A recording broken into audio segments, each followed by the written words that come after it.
and my husband and I own the Nashville Jam Company. We make jams and jellies, sauces, and distribute them locally and different states, from Texas to New York. Actually, we started as just a hobby for something for my husband and I to do on the weekends together.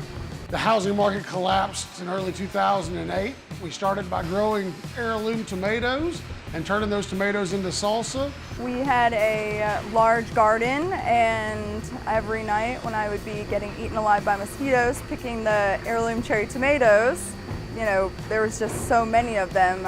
I hated to see them go to waste. We just started selling them at the farmers markets, and we started making a couple different flavors of jams and jellies in mason jars with black and white labels that we printed off our home computer. Salsa evolved into jam, and the jam really took off, so here we are today. It's a crazy story. I mean, just going from mason jars literally to adding flavors and, you know, choosing a different jar, and it really just kind of snowballed from there. We actually started at the Murfreesboro Saturday Square Market. It's on the square. And we got to know those people, and maybe it was peaches, or maybe it was strawberries, or blueberries, or blackberries, whatever it was. We got to know those farmers intimately because we were selling right alongside them. So it was pretty neat to have that happen and then form that bond from the birth of the company.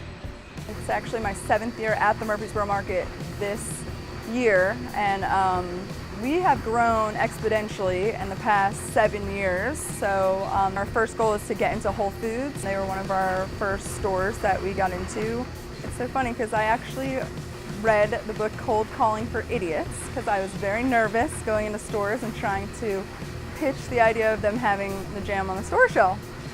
For a lot of the major hotels in Nashville and restaurants, as well as a pretty large regional chain. We do a lot of service size containers, so to where, you know, just we got some notoriety and people just started calling us. So there's a lot that goes into making jam and jelly, especially on the volume that we do now. We cook in 100-gallon kettles and 40-gallon kettles. We use several local farms. The Green Door Gourmet or Hidden Valley Farm in West Nashville is one of them. Guardian Herb Farms is a new one that we're looking at using this year for blueberries and blackberries. And then there's also Cox Berry Farm in McMinnville. So we get all of the fruit, we bring it all together, we put it in kettles, we add a little bit of sugar, a little bit of real lemon juice, heat it to 190 degrees, put it in jars, let it cool, put labels on it, and then send it out to stores. You know, our farthest stores are actually just people that have actually contacted us. They've been in Nashville, tried our jam at a farmer's market or restaurant and loved it, and called and wanted to put it in their boutique or store or restaurant. For a list of retailers, you could visit the Nashville Jam Co.com, and the jam is plural. Also, we do a couple farmers markets throughout the week in Nashville. We are set up at Sevier Park at the 12th South Farmers Market on Tuesday nights from 3:30 to 6:30. We also set up at the Hip Donaldson Farmers Market, which is on Friday evenings from 4 to 7 in the Ace Hardware parking lot right next to Bank of America on Lebanon Road. And then, like I said before, the Murfreesboro Market on Saturday mornings, 8 till noon. Starts the first Saturday in June, goes to the last Saturday in October. And we actually have our own restaurant. It's called the Nashville Jam Cafe. We opened Mother's Day weekend 2 years ago, so I guess, what is that, like a little over a year and a half? And it is located at 5234 Saundersville Road in Old Hickory, Wednesday through Sunday from 7 a.m. to 2 p.m.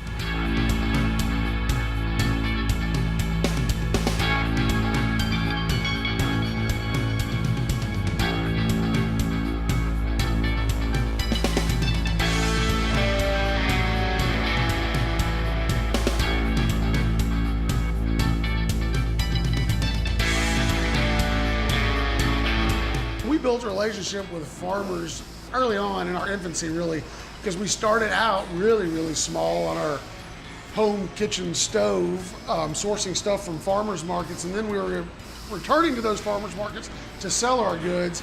So we were right next to farmers all the time. The great thing about getting stuff locally is you know where it came from. You don't have to worry about any of the guys around here using chemicals or other things to raise their crops that you can't produce. Like Hidden Valley Farm or Greenville Gourmet is an organic farm. Guardian Herb Farms, they use organic methods. There is no pesticides on their berries. So that's very important. You know, fruit not coming frozen from Chile.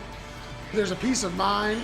And then also I believe Tennessee grows fantastic local produce. And when it's in season, you can't beat it. You know, people love it, so. It's been a labor of love. It's a lot of hard work that's gone into it. But if you had told me, 7 or 8 years ago that it would have evolved into this, I would have never believed you. It's been fantastic. It's been great to see the success. It's been a lot of fun. Me and my wife had a lot of fun. We've opened a restaurant out of it. So it's been a pretty neat ride.